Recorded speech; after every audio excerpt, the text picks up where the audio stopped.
Heyo, and welcome to another episode of the Darkives. I'm Jamie talking to Leo. And I'm Leo listening to Jamie. And this week I have something a little bit different. I am going to be telling you about a family that just could not escape tragedy. Okay. So this week we are going to be talking about the Whaley family. You ever heard of? I don't know. The first family that popped in my head when you said a family that couldn't escape tragedy was, what was that Zac Efron movie?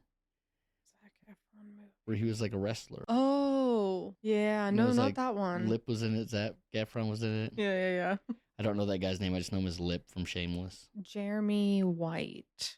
But no, that is not the family that I'm telling you about. Okay, because that family could not escape tragedy. Well, this is a little reminiscent, just with more members. Okay. You guys can follow us on all socials at Darkives Podcast, or you can send us an email at thedarkivescommunity@gmail.com. send suggestions, love letters, hate mail, whatever. We have tough skin. We can read it all. I feel you're just asking for hate mail. Oh my God, please don't send me hate mail. I will cry. Yeah, try to be nice, please. All right, you ready? I'm ready. So I'm going to start with the background on the father of this family. His name is Thomas Whaley. His grandfather was a gunsmith who participated in both the Boston Tea Party as well as the Revolutionary War. Okay, so he's a rebel.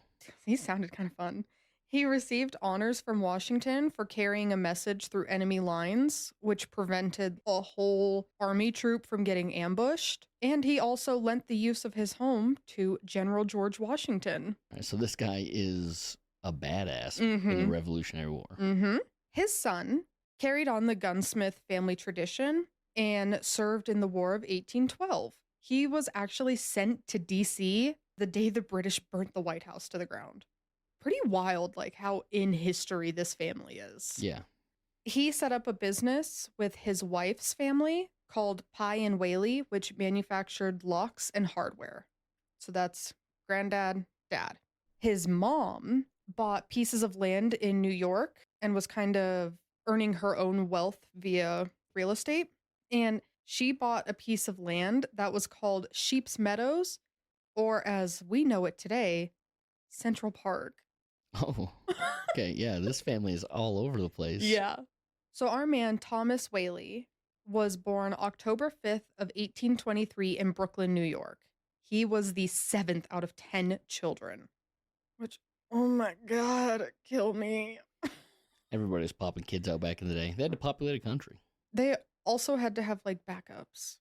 Kids died all the time. You needed spares. His dad died around 1830, and Thomas was chosen to receive formal education at the Washington Institute, where he learned both French and Latin. After graduating, he sailed to Europe and traveled through like France, Italy, England, did like the tour, and he was out there for about 2 years with a tutor, so learning even more while he's out there. When he returned to America, he found a room for rent with one Madame Victoria Linné, a French teacher who had a lovely daughter named Anna.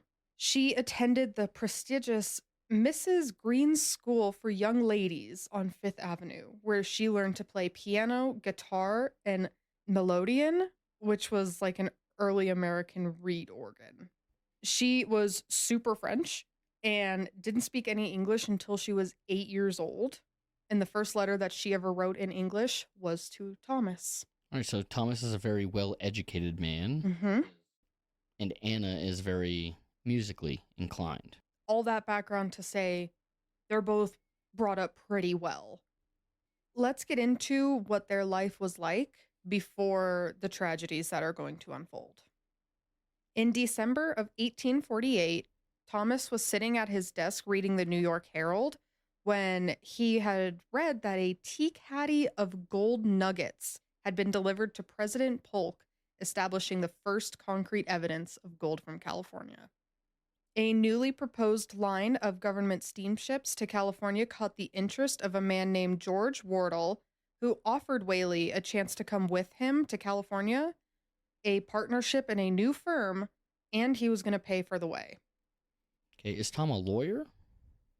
He has a partnership at a firm. Is it a lawyer firm? An attorney? I'm sorry, firm is like a term that was used for just a business partner. They referred to it as firms. I can't They might explain still why. do that too, because I might just be uneducated enough to not know that. I don't think so, because in my research, I was like, why is this being referred to as a firm?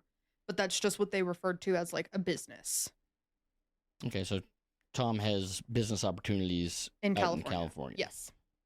On January 1st, 1849, Thomas made his way to San Francisco via boat from New York. This boat went from New York down around Cape Horn up to San Francisco. So the journey ended up taking 204 days. It's a long time to get to the other side of the country. Yeah.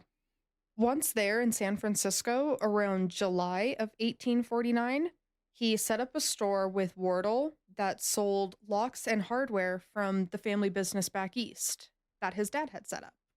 The business was so successful that at age 26, he was able to establish his own store, build a 2-story residence near the bay, and operate a boarding house. In 1851, an arson fire set the street that his business was on, set the whole thing up in flames. Bummer. Yeah. So the whole business district, including Whaley's store, was destroyed. After this, he decided to hike it down to sunny San Diego in October and set up in the Old Town district, which is near and in current day downtown. He opened another business called Tienda California and learned to speak Spanish so that way he could better communicate with the natives who lived there already and just the high Mexican or Spanish population that resided there. In April of 1852, he went into business with another man for another store called the Tienda General, and sales averaged over $150 a day and increased the demand to have him working 18-hour days. Wow, 150 a day back then. Let me get there because I did the math on this. All of this resulted in a profit of $18,600 that year. Oh, sorry, how much? $18,600. Okay. And today, that would be about $780,000, which, oh my goodness, to earn that annually, almost $1 million in a year. Killing it. Yeah, he's doing good. Now that he had enough money, he returned to New York with the intentions of marrying Anna, our sweet little French girl. They got married on August 14th of 1853. So they officially tied it, and we are now a family. How long was he gone for? From the time he left for San Fran and then got back to hit up Anna again. It was about 4 years. 4 years? Okay. Mm-hmm. And they corresponded via letters during this time. It was very clear from the time he left, he fully intended to make enough money to be able to come back, marry her, and give her a good life. Oh, so they were really schmoozing it up beforehand. Oh, yeah. Okay. Yeah. On May 1st of 1855, he and another man purchased 2 Vervalin patent horsepower brick-making machines. By October, this other man had disposed of his interest, leaving both brick machines to Thomas. This is important. I know it sounds like a random fact, but it is important. In Old Town, there was a lot that was being used as a public execution grounds. So there's just this lot of land that they have designated as like their public gallows. They were constructed from 2 heavy wood beams and a crossbar and located near the El Campo Santo, which was the Catholic cemetery. 3 men are known to have been hanged from these gallows: Juan Verdugo, William Marshall, and Yankee Jim Robinson. Whaley witnessed all 3 of these executions and was somehow able to overlook that and ended up purchasing this lot of land. On May 6th of 1856, Thomas began construction of his new home and proclaimed, quote, "My new house, when completed, will be the handsomest, most comfortable and convenient place in town or within 150 miles of here." He said, I'm building a dream house. Mm-hmm. And he fully does. He was fucking right. By the summer of 1857, the house was completed and was an absolute beauty. It cost around $10,000 to complete it, but once finished, it was furnished in mahogany and rosewood furniture, carpets from Brussels, and damask drapes. It is a two-story Greek revival styled architecturing and built by the bricks that he made in his own brickyard. Very cool. Very, very cool. It was the first brick house in San Diego. Super cool. Before this, it was like adobe, wood, that kind of. Yeah, so he probably took the architecture style from the East Coast, because they were probably laying down brick roads and stuff back in New York back in the day. A lot of brick and mortar. He actually wrote a letter either to his mother or Anna and essentially said, like, this place that I am in, San Diego, has the potential to be just like New York. He fully saw this city becoming the next great big city. Yeah, a big hub. Yeah. And he nailed that one too. It had a covered veranda that extends the entire front of the house, like a covered patio. And Anna kept a beautiful garden, and the yard was like kind of her pride and joy here. It had flowers, vegetables, fruit trees, herbs, everything. The downstairs consists of 3 large rooms, and the upstairs was used mainly for like the living area for the family. During the building of the house and shortly after, the Whaleys had 3 children. Francis Hinton Whaley, born December 28th, 1854. Thomas Whaley Jr., born August 18th, 1856. And Anna Amelia, born June 27th, 1858. So within 4 years, they now have 3 kids and a big, beautiful mansion. Hey, they're killing it. Yeah, because at the time, their house, if you look at it now, I mean, even today, it's absolutely stunning. It is a gorgeous house. But by the standards of today, it wouldn't be considered a mansion. But back then, this was like a full-fledged gorgeous mansion that they were living in. Here's where things start to get a little sad for the family. And it will not stop being sad. Thomas Jr. died at 17 months old on January 29th of 1858. So just 4 or 5 months before Anna Amelia was born, they lose their son. He died in the house. About 7 months later, another arson set fire broke out and destroyed Whaley's shop again. So this is now 2 arsons that are destroying his stores. Yeah, one in San Francisco and one in San Diego. Yeah. The combined tragedy of losing their income and their son caused the family to decide, we're done here, we're done in San Diego, we're going back up to San Francisco.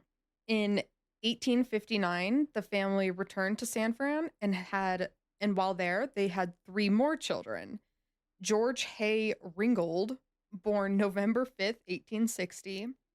Violet Eloise, born October 1862, and Corinne Lillian, born September 4th, 1864.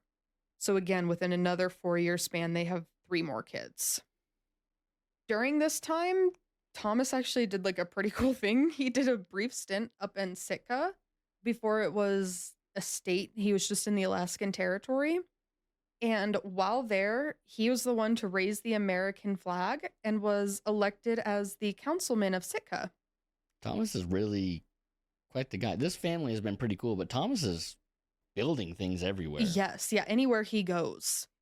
After this stint in Sitka, returned to the family, and in 1868, they decided to try their luck again down in San Diego. While they were gone up in San Francisco, they had like a caretaker managing the house and just doing like, upkeep, any renovations that needed to be done. There was an earthquake during the time that they were gone, so like cracks in the walls, anything like that, were being taken care of in the moment. Mm-hmm. When they returned, however, the family decided to do their own like big renovations to accommodate the family of 5 now. Between 1869 and 1871, the house became like the spot in Old Town. It was used as San Diego's first commercial theater, the county courthouse, a general store, as well as their home. Downstairs had the general store, the courthouse, which you can still go and visit today and see it set up and everything. It's absolutely incredible. And then upstairs, they had rented it out for a little bit as part of the theater, the first commercial theater that was used in San Diego. Very cool. It's a very, very cool house. The San Diego County government also rented part of the house to hold its records and to have offices as well. Keep in mind, all of this is happening while the family resides there. Yeah. So the Whaleys are capitalizing on their house, really. Mhm. Like the state is paying them money. Yeah. And they have a movie theater and a general store. It's like, hey, our buildings keep burning down. Let's just put everything in the house Yeah. because we'll be here watching. And quick clarification, it was like a play theater. Yeah, like an old school theater. Yeah. A theater. A theatre.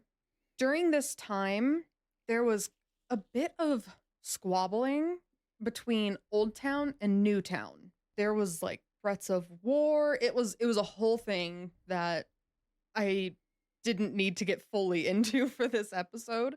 Just let it be known, Old Town and New Town are feuding. And due to this, the county, San Diego, moved its records and like all that stuff out of Old Town and moved it to New Town. Due to kind of the changing scene of going from old to new, a lot of stuff stopped being used at their house. So it became more of just their home now. It was just their residence. Yeah, Newtown became more of the hub Yes. than Old Town was, yeah. Yeah.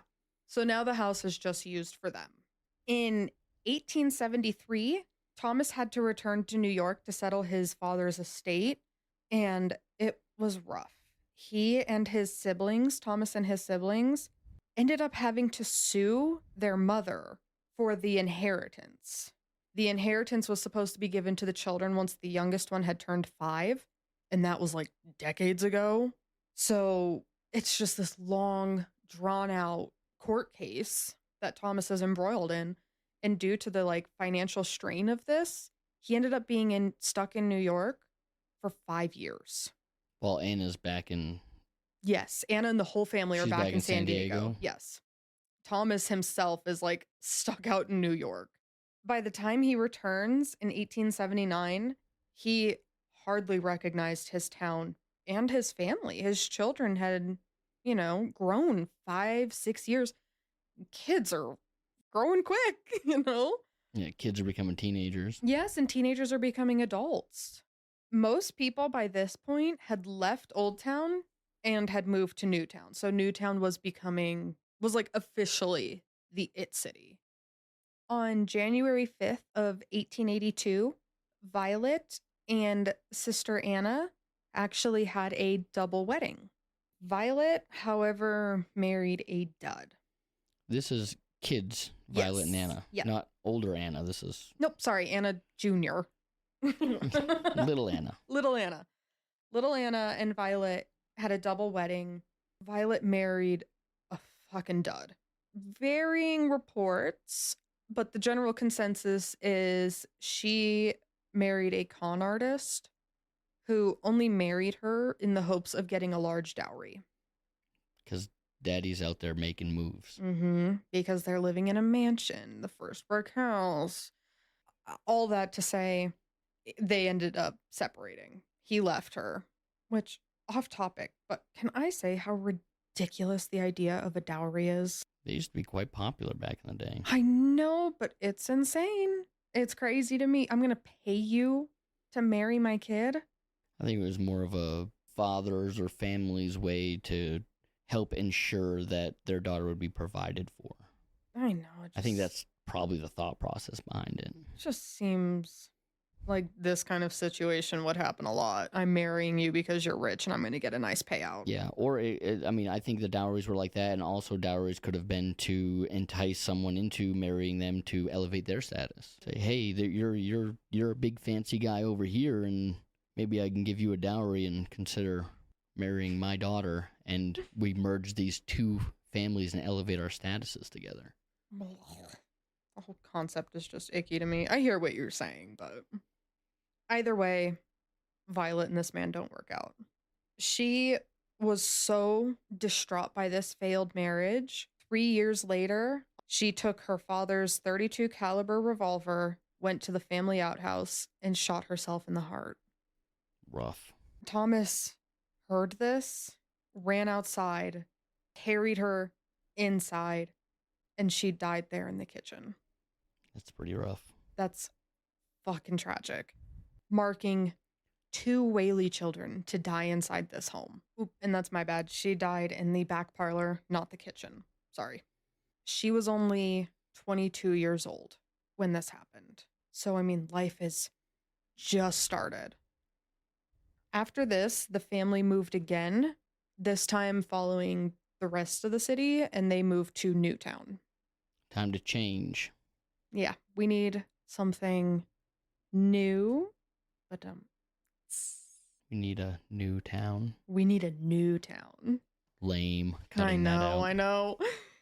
In 1888, Thomas Whaley finally decided to retire after a long year of entrepreneurial enterprises and major accomplishments. Among them being San Diego's unofficial mayor in the early days, working on the railroad committee, and acting as county clerk. On December 14th, 1890, at age 67, Thomas Whaley passed away in his daughter Lillian's arms. But what a life that guy led. Holy moly. You know, he had a pretty good start with his upbringing and, you know, what he had and the advantages he had with his education and stuff. But I am thoroughly impressed with what this man has done throughout his life. He built some stuff. Yeah, I mean, like you said, he had a lot going for him starting in early life. But I mean, snaps and claps to him for keeping it going and for setting up a pretty solid life completely away from his family. Exactly. He didn't squander his privileges. He used them to gain knowledge and applied all that knowledge. And worked hard. Yeah. Did a damn good job, too. In 1905, Anna, who had the double wedding with Violet, she passes away in Modesto at age 47.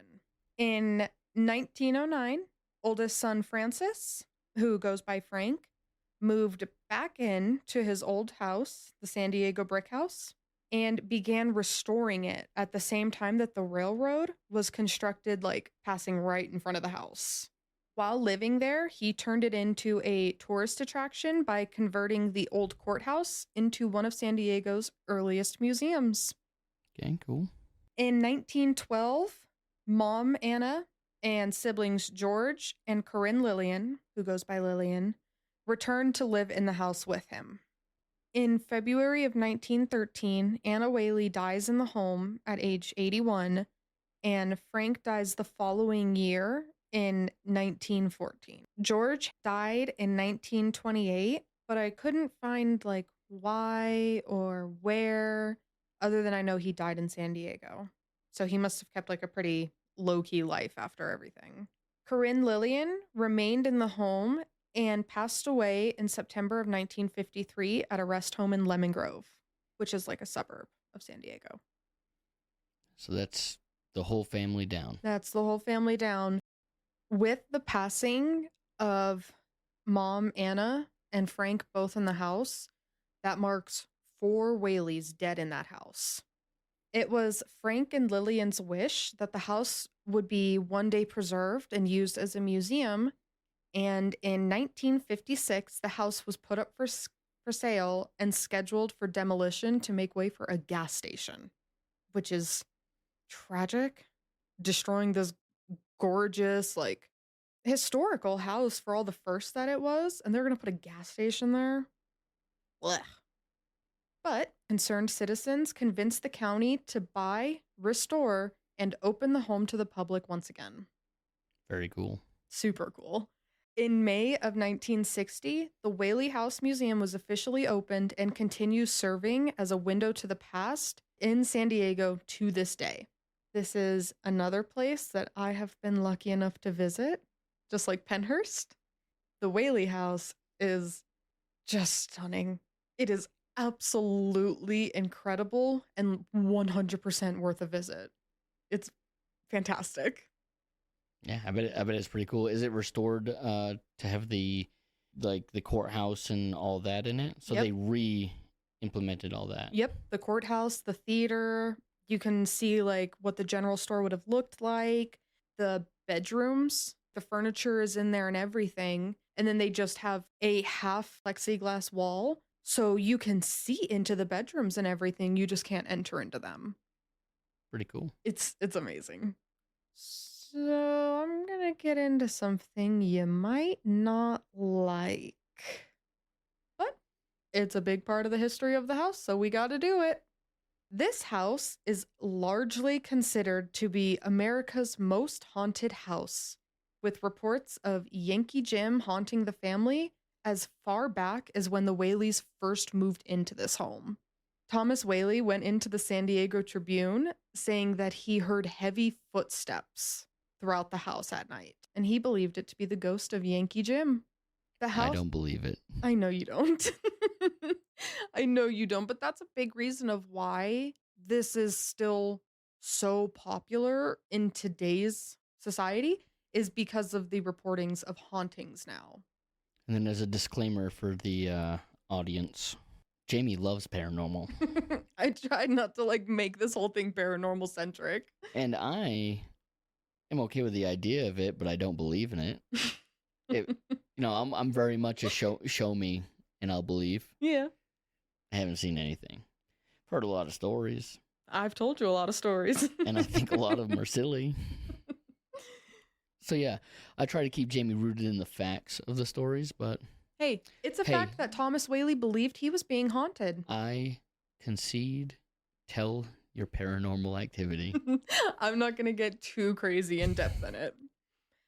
The house is now allegedly haunted by Yankee Jim, Violet, Thomas Jr., Anna Whaley, and Thomas Whaley himself.